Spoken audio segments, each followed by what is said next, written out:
Hello everybody, my name is Mansi and I welcome you all to Eco Rankers. Today I will be sharing with you complete strategy to approach UGC NET Environmental Science exam, and I'm very excited to share this strategy with you all.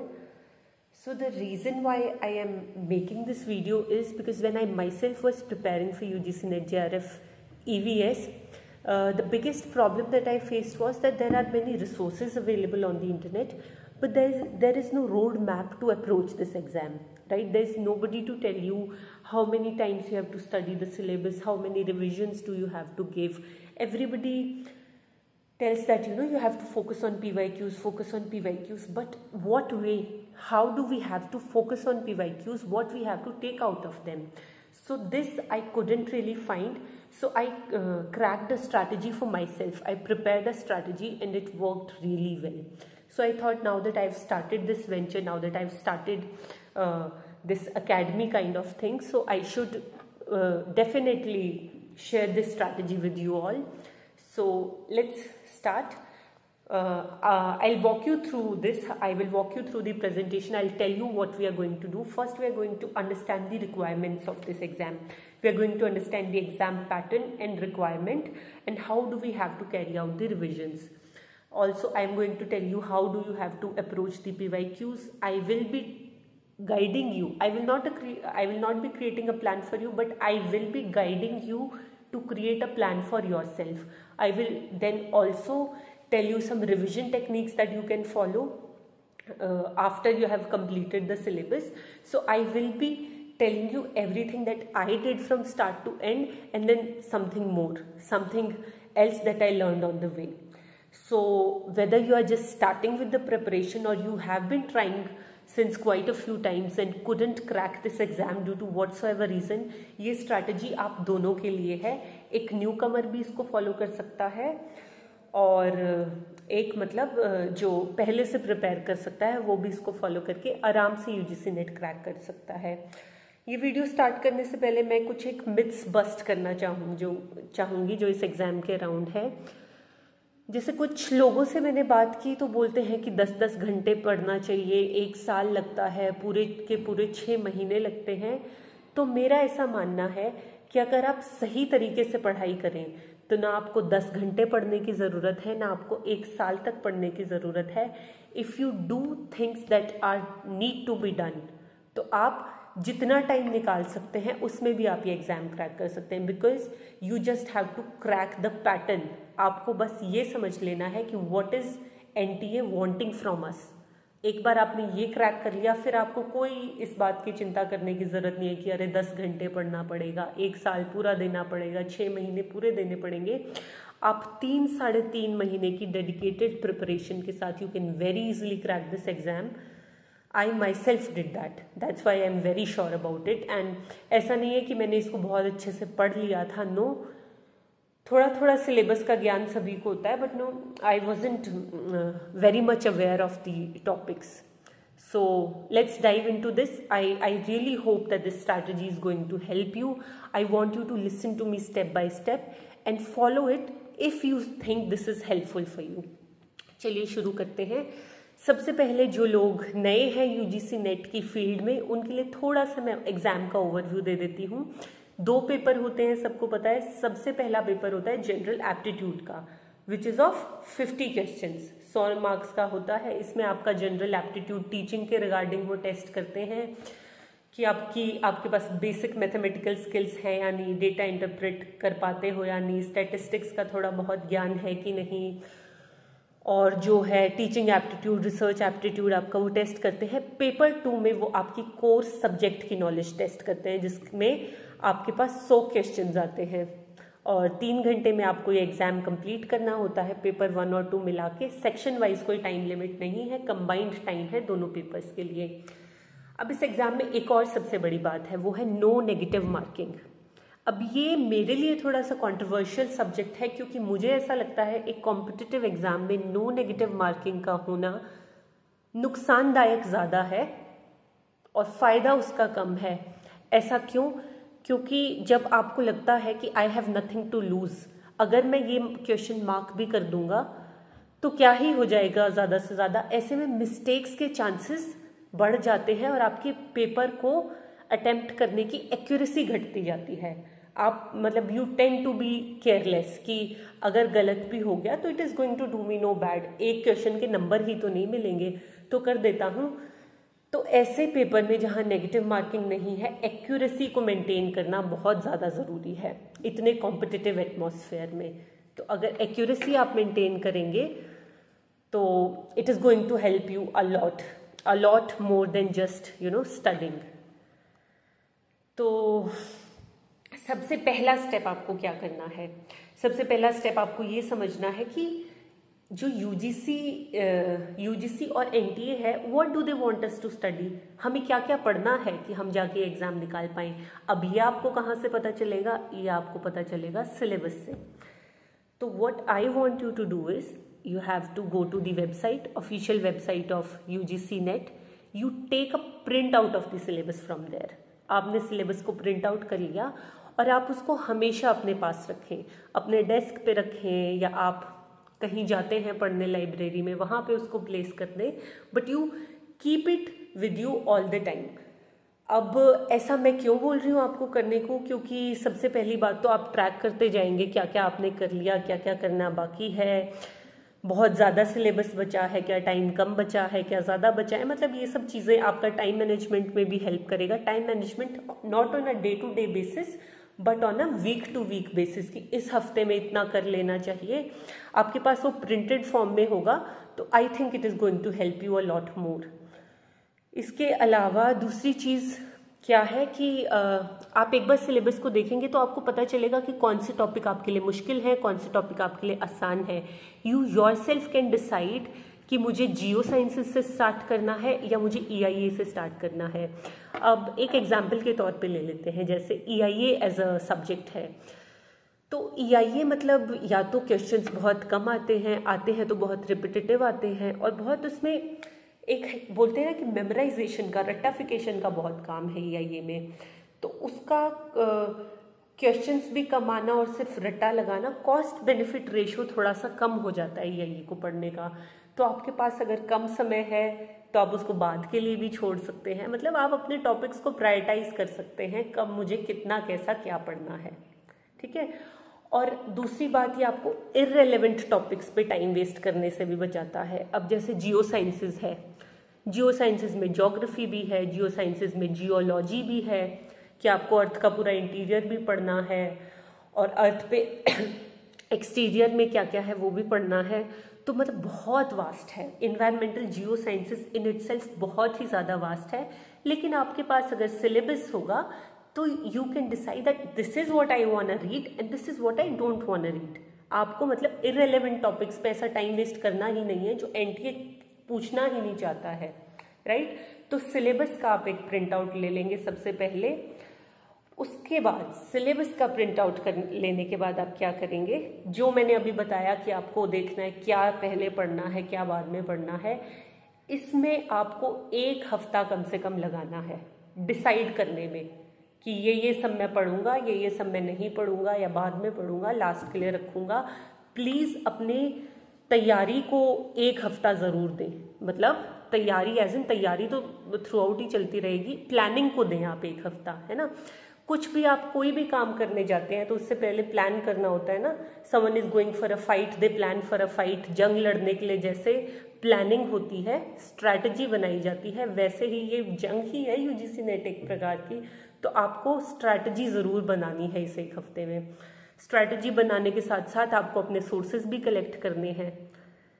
Book मतलब sources से मेरा मतलब है कि कौन सी चीज़ आप book से पढ़ेंगे, कौन सी चीज़ें आप इंटरनेट से पढ़ेंगे, कौन सी चीज़ आप कहाँ से पढ़ेंगे, वो सब। तो बुक लिस्ट मैं बाद में शेयर कर दूंगी अगर आप चाहेंगे तो, पर वैसे मतलब आप कहीं से भी आप इंटरनेट पे डालिए UGC net environmental sciences book list, आपके पास पूरी बुक लिस्ट आ जाएगी। जैसे इन्वायरमेंटल केमिस्ट्री की मनाहन है, और EIA के गवर्नमेंट ऑफ इंडिया का जो नोटिफिकेशन है वो है, आपकी जियो साइंसेस की एक सविंद्र सिंह की जियो साइंसेस की किताब है, राइट। तो बुक लिस्ट ऐसे मतलब आपको सेट कर लेनी है कि एक टॉपिक मैं इसी जगह से पढ़ूंगा और इसी जगह से अच्छे से समझूंगा। आपको सोर्सेज के जंजाल में नहीं फंस जाना है कि केमिस्ट्री की अगर 50 किताबें हैं तो सारी 50 मैं पढ़ लूँगा फिर तो पक्का हो जाएगा। दिस इज़ वेरी रॉन्ग कि मैं 10 कोचिंग को फॉलो कर लूँगा, आज उन्होंने ये सोर्स बता दिया तो इससे पढ़ लूँगा, आज उन्होंने ये डॉक्यूमेंट भेज दिया उससे पढ़ लूँगा। ये सब नहीं करना है आपको, इससे कन्फ्यूजन ज़्यादा क्रिएट होगा और आपकी सिस्टमैटिक तरीके से तैयारी चल नहीं पाएगी। आपको क्या करना है, आपको फिक्स कर लेना है कि इसका मुझे किसी किताब में नहीं मिल रहा है तो इसको मैं इंटरनेट से पढ़ूंगा या इसको मैं किसी टेलीग्राम चैनल वाले से डॉक्यूमेंट मांग लूँगा, क्या कर लूँगा, आपको मतलब फिक्स कर लेना है सोर्सेज पहले ही। आप चाहें तो कोचिंग के नोट्स से भी पढ़ सकते हैं, मतलब जैसे I am also planning that I will be sharing notes with you, पर मैं आपको ये एडवाइस करूँगी कि आप किताबों से पढ़ें तो ज़्यादा हेल्पफुल है क्योंकि आपको डेप्थ ज़्यादा मिलेगी। पर that is not at all compulsory. आपको बुक्स ओवरवेलमिंग लगती हैं तो आप कोचिंग नोट से पढ़ लीजिए, जैसे भी आप कंफर्टेबल हो, बस सोर्सेज आपने डिसाइड कर लीजिए। ये हो गया हमारा दूसरा स्टेप। तो अब चलते हैं हम, और इसके बाद है प्रीवियस ईयर क्वेश्चंस को एक बार देख लेना। आप प्रीवियस ईयर क्वेश्चंस को ऑब्वियसली पढ़ने के बाद भी देखेंगे, but I am asking you to have a look at previous year questions even before you start reading your syllabus. Now why do I want you to do that? Because सबसे पहली बात तो आपको ये पता चलेगा कि कौन से क्वेश्चंस बार बार आ रहे हैं, कौन से टॉपिक्स बार बार आ रहे हैं। जैसे कोल के बारे में बार बार आ रहा है तो आप कोल को बहुत ध्यान से पढ़ेंगे, है ना। आपको ये पता रहेगा कि कोल का क्वेश्चन पिछले 6 एग्जाम्स में अगर पूछा गया है तो कोल मैं ज़रूर पढ़ूंगा, वरना मेरा 2 नंबर का नुकसान हो जाएगा। इसीलिए आपको PYQs एनालाइज करने होते हैं, आपको आइडेंटिफाई करने होते हैं प्रीवियस ईयर टॉपिक्स। एक मैं आपको एग्जांपल दिखाती हूँ, देखिए ये जैसे मैंने लिखा है, ये यूनिट 5 के लिए मैंने सारे टॉपिक्स लिख लिए थे जो आज तक एग्जाम में आए हैं, और फिर जो रिपीटेडली आए थे उनमें हर क्वेश्चन के लिए मैं ऐसे plus plus plus plus plus लगाती गई थी। तो मुझे पता चल गया कि न्यूक्लियर एनर्जी की प्रॉपर्टीज़ बहुत बार आई हैं, फोटोवोल्टेइक का न्यूमेरिकल बहुत बार आया है, नॉन रिन्यूएबल सोर्सेज बहुत बार आए हैं, GHG के जो एब्सॉर्प्शन बैंड्स हैं वो बहुत बार आए हैं, कोल का कॉन्सेप्ट बहुत बार आया है। तो मतलब आपको पता चल जाएगा कि these topics require my special attention. This is why you read PYQs। And the another reason why you read PYQs is, आपको पता चलेगा कि आपको सिलेबस को पढ़ना कैसे है, कि आपको मिला जुला के टॉपिक्स पढ़ने हैं कि टॉपिक्स को मतलब you just have to pick the topic and read it in ऐसे सोलली बस उसी को पढ़ना है कि अच्छा ये ऐसा है, इसका रट्टा लगा लेता हूँ, हो जाएगा। कोई ऐसा टॉपिक है जिसका, जैसे गोल्डविच की स्टेबिलिटी सीरीज है, गोल्डविच और बाउंस रिएक्शन सीरीज है, इसका बस आपको रट्टा लगाना है, इसमें कुछ समझने की बात नहीं है। लेकिन वहीं कोई और ऐसा टॉपिक हो सकता है जो आपको बहुत ज़्यादा समझ के पढ़ना है, तो PYQs ऑब्वियसली आपको ये सब भी बताएंगे। ये देखिए, जैसे मैंने एक एग्जाम्पल डाला हुआ है कि which of the following coal fields contain tertiary coal. अब ये एग्जाम्पल मैंने क्यों डाला है, बिकॉज टर्शरी कोल जब मैंने जैसे इस क्वेश्चन को पहली बार देखा तो मुझे पता ही नहीं था कि टर्शरी कोल होता क्या है, राइट।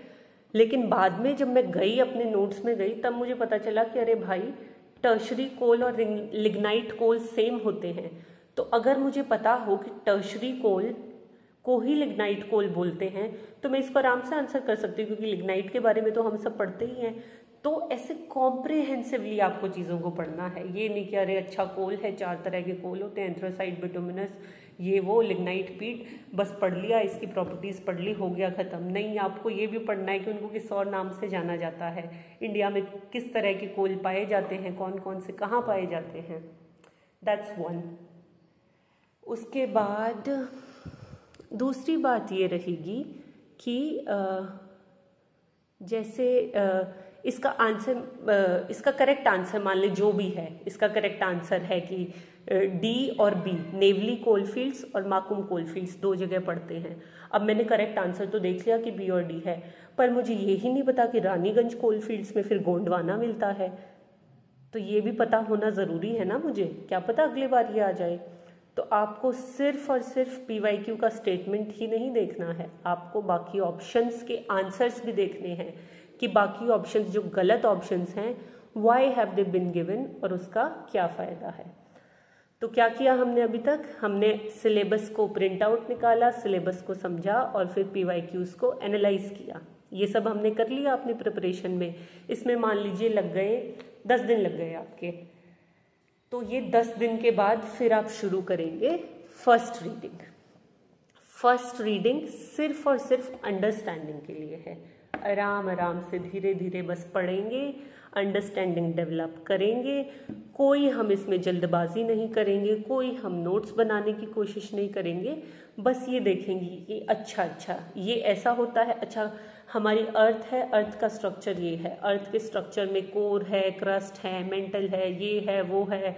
कोर में बहुत ज़्यादा आयरन होता है, किसी में सिलिकॉन बहुत होता है, किसी में एल्यूमिनियम। बस समझेंगे ये सब। इसका बैठ के रट्टा नहीं लगाने लग जाऊंगी मैं पहली बार पढ़ते कि अरे ये तो मुझे मेरे दिमाग में बैठ जाना चाहिए, याद हो जाना चाहिए। बस आराम से पढ़ते जाइए और जो इम्पोर्टेंट लगे उसको मार्क करते जाइए कि आके वापस इसको तो ज़रूर पढ़ना है। नॉर्मली बिल्कुल बिना टेंशन के फर्स्ट रीडिंग ऐसी होनी चाहिए।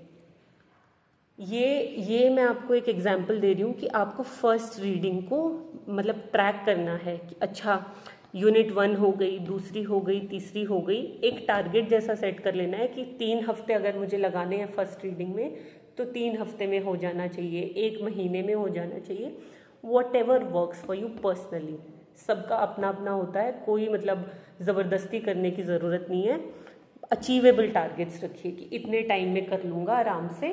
तो इसलिए आपको प्रोग्रेस ट्रैक करना ज़रूरी है। तो चलिए पहली बार पढ़ लिया है हमने अब सिलेबस को। उसके बाद बारी आती है सेकेंड रीडिंग की। तो सेकेंड रीडिंग में आप क्या करेंगे? सेकेंड रीडिंग में आप नोट्स बनाना शुरू करेंगे, बिकॉज आपने अंडरस्टैंडिंग डेवलप कर ली है सब्जेक्ट के बारे में। अब जब दूसरी बार पढ़ेंगे तो जैसे ही पढ़ते जाएंगे नोट्स बनाते जाएंगे। मान लीजिए दूसरी बार एक बार पढ़ा, उसको लिख लिया कंसाइज की क्या क्या समझ में आया है। अगला टॉपिक पढ़ा, उसका मान लो फ्लो चार्ट बना लिया। फिर अगला टॉपिक पढ़ा, उसका एक डायग्राम जैसा बना लिया। शॉर्ट और कंसाइज कि आपको बाद में रिवीजन के टाइम पे दोबारा से जाके किताब ना पढ़नी पड़े। ये आप करेंगे सेकेंड रीडिंग के दौरान। जैसे एक एग्जाम्पल मैं आपको दिखाती हूँ। ये है जैसे रॉक्स। अब इसको मैं चाहती तो पूरा बड़ा बड़ा लिख सकती थी कि इग्नियस रॉक्स ये होती हैं, एक्सट्रूसिव रॉक्स की भी 10-12 चीज़ें हैं और वो ऐसे ऐसे हैं। तो ये सब नहीं करना है। छोटा छोटा शॉर्ट कंसाइज नोट्स बनाने हैं जो रिवीजन में आपको काम दे सकें। अब चाहे तो कलर कोडिंग कर लीजिए, कुछ भी कर लीजिए, बस कंसाइज करिए उनको। एक बार आपने नोट्स बना लिए तो आफ्टर सेकेंड रीडिंग, जब आप दूसरी बार पढ़ चुके हैं सिलेबस को, फिर आप जाएंगे प्रीवियस ईयर क्वेश्चंस पे, ये देखने कि आपका कितना फ़ायदा हुआ है दूसरी रीडिंग करके, कितना आपको याद रहा है और क्या PYQs में कोई ऐसे टॉपिक हैं जो मैंने छोड़ ही दिए, जो मेरे सोर्स में थे नहीं और मैं पढ़ नहीं पाया।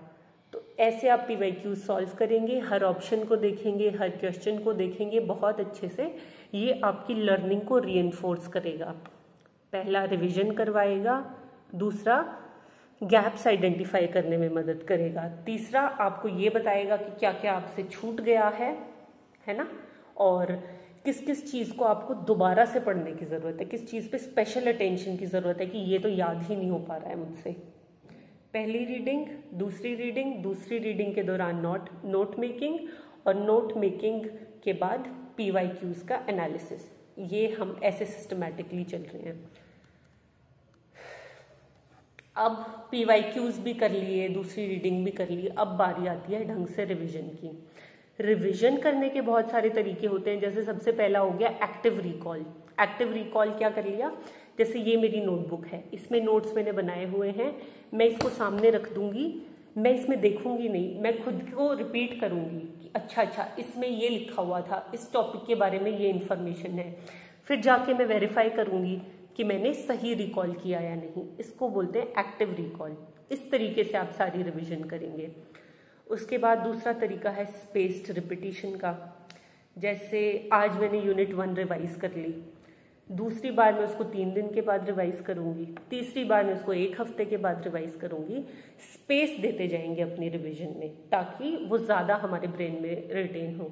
ये सब साइंटिफिकली प्रूवन टेक्निक्स हैं। इस तरीके से फिर आप रिवीजन के सेशंस लगाएंगे। पहला रिवीजन, दूसरा रिवीजन, तीसरा रिवीजन, 2 बार जो पढ़ेंगे उसको रीडिंग बोलेंगे, 2 बार के बाद होगी रिवीजन, क्योंकि तब तक आपने थोड़ी सी रिटेन कर ली है, उसको दिमाग में पक्का करने के लिए हम रिवाइज करते हैं।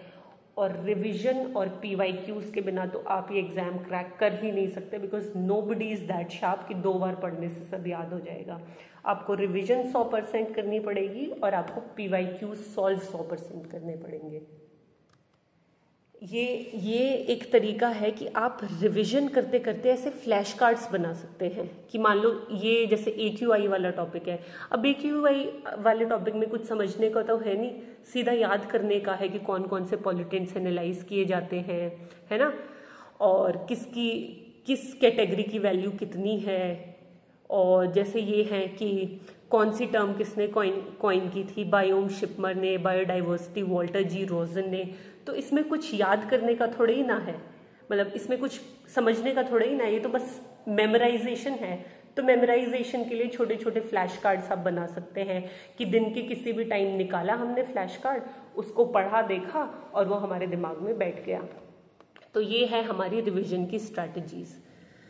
इसके बाद जब आपने सारा कुछ पढ़ लिया और रिवाइज कर लिया, फिर आप मॉक टेस्ट देना शुरू करेंगे फुल लेंथ। टाइम का ध्यान रखेंगे, जितना टाइम एग्जाम में मिलता है उससे 1 मिनट ज़्यादा नहीं। जब मॉक टेस्ट खत्म हो गया तो मॉक टेस्ट को देखेंगे कि कौन से क्वेश्चन सही किए और कौन से गलत किए। गलत किए तो क्यों किए, क्या मुझे याद नहीं आया था, क्या ये टॉपिक मेरे कभी सामने ही नहीं आया, और क्या मैं अब आगे कर सकता हूँ इसको रेक्टिफाई करने के लिए। सारी अपनी मिस्टेक्स लिखते जाएंगे। कोई टॉपिक अगर छूटा हुआ है तो अपने सोर्स, अपनी एक A4 शीट लेंगे, ऐसे उस पर लिखेंगे उसके नोट्स और अपने सोर्स में चिपका देंगे, ताकि आपके जो जहाँ से आपको पढ़ना है ना, वो एक डॉक्यूमेंट एक जगह पे बनता जाए। वो ऐसा ना हो कि सब कुछ इधर उधर बिखरा हुआ है, सोर्स आपका कंसाइज होता जाए। और मॉक्स में कंसिस्टेंसी बनाए रखेंगे। ऐसा नहीं करेंगे कि आज दे लिया फिर 1 महीने बाद दे रहा हूँ, फिर 10 दिन बाद दे रहा हूँ, फिर 1 महीने बाद दे रहा हूँ। कॉन्स्टेंटली मॉक देंगे, कम से कम हर हफ्ते 1 मॉक तो देना ही चाहिए। आई अंडरस्टैंड कि इन्वायरमेंट साइंस के बहुत मॉक्स अवेलेबल नहीं है, बट आजकल बहुत like many coachings are coming up, I myself will launch my mocks. तो mocks are very important, revising those mocks is very important and identifying your mistakes is very important. ये जैसे this is just an example कि हर mock के बाद लिख लेंगे कितना स्कोर आया, उतना स्कोर आया तो उसमें व्हाट शुड आई इम्प्रूव, क्या मेरे को अलग करना चाहिए, क्या करना चाहिए, मतलब कि क्या क्या टॉपिक्स दोबारा पढ़ने हैं, क्या क्या टॉपिक्स अभी तक पढ़े ही नहीं हैं। Analysis of मॉक्स is very important. अब सारा चीज़ हो गया है, उसके बाद बस एक फाइनल रिवीजन करेंगे। जो जो वीक एरियाज थे उन पे थोड़ा सा एक्स्ट्रा ध्यान देंगे, थोड़े और मॉक्स देंगे and you are exam ready. ये जैसे जो टॉपिक्स छूट गए हैं उनके जैसे देखिए, मैं आपको बता रही थी ना कि you have to make notes. जो टॉपिक्स छूट गए हैं, तो मैं कोल का एग्जाम्पल दे रही थी, मुझसे कोल छूट गया था तो मैंने कोल के ऐसे नोट्स बना लिए कि ये PYQ में आया था लेकिन मैंने नहीं पढ़ा था, तो इसको मैंने खुद से लिख लिया फिर, राइट। तो इस तरीके से आप PYQs के एक्स्ट्रा नोट्स बनाएंगे जो आपके सोर्सेज में नहीं है। और लास्ट मिनट पे कोई भी नया टॉपिक ऐसे छेड़ेंगे नहीं, जो किया है उसको रिवाइज कर लेंगे तो आपका काम चल जाएगा। बस यही सब है। एक बार मैं फिर से रिपीट कर देती हूँ कि PYQs को एनालाइज करिए, एग्जाम पैटर्न पे ध्यान दीजिए, मॉक्स को कंसिस्टेंटली प्रैक्टिस कीजिए और अपने टारगेट सेट कीजिए, डेली, वीकली, मंथली। आज के दिन मैं सुबह उठा हूँ तो यूनिट 1 अगर 60% कंप्लीट हो जाना चाहिए तो हो जाना चाहिए। पेपर 1 से अगर ये हो जाना चाहिए तो हो जाना चाहिए। रोज़ सुबह उठ के लिखें। ये जैसे एक डायरी है, ये टू डू लिस्ट डायरी मैं इसे यूज़ करती थी, तो इसमें आप रोज़ सुबह उठ के लिख लें कि आज मैं ये करूँगा और शाम को फिर मैं इसे टिक मार्क कर दूंगा, मैं देखूंगा मैंने किया कि नहीं। इससे क्या रहेगा, इससे मतलब आप कुछ भूलेंगे नहीं, सबसे पहली बात। और दूसरी बात, आपको अर्जेंसी रहेगी करने की कि हाँ आज मैंने सोचा था, ये लिखा था कि ये करना है तो करना ही है। तो बस यही है, सिलेबस समझें, पहली बार रिवाइज करें, दूसरी बार रिवाइज करते करते मॉक्स प्रैक्टिस करें, नोट्स बनाएं, उसके बाद तीसरी बार रिवाइज करें, मॉक्स दें, PYQs के टेस्ट दें, PYQs में जो जो छूट गया है उसको अच्छे से एनालाइज करें और एक हेल्दी हैप्पी माइंडसेट रखें कि हाँ मेरा हो जाएगा, क्योंकि it is not a big deal. Trust me, it is not a big deal. If you understand the pattern of this exam, there is nobody that can stop you from cracking it. ये अभी बस initial strategy है. I will improve this more. I will come up with more strategies like this. ये बस आपको छोटा सा overview देने के लिए है कि आप कैसे इस एग्ज़ाम को अप्रोच कर सकते हैं और ये एग्ज़ाम डूएबल है. बस आपको इतना सा बताने के लिए है. I will come up with more videos and I'm working with very little resources. I'm just starting, so I really need your support. I really need you to share this to your friends and I need you to give me feedback कि ये आपको गलत लगा, आपने समझाने में ये गलती कर दी, ये वो, and I will definitely work on it. So please like, share and subscribe this video so that I can be motivated to bring more content, and join me on Telegram, EcoRankers Environmental Sciences Academy. Thank you so much. I'll see you next time.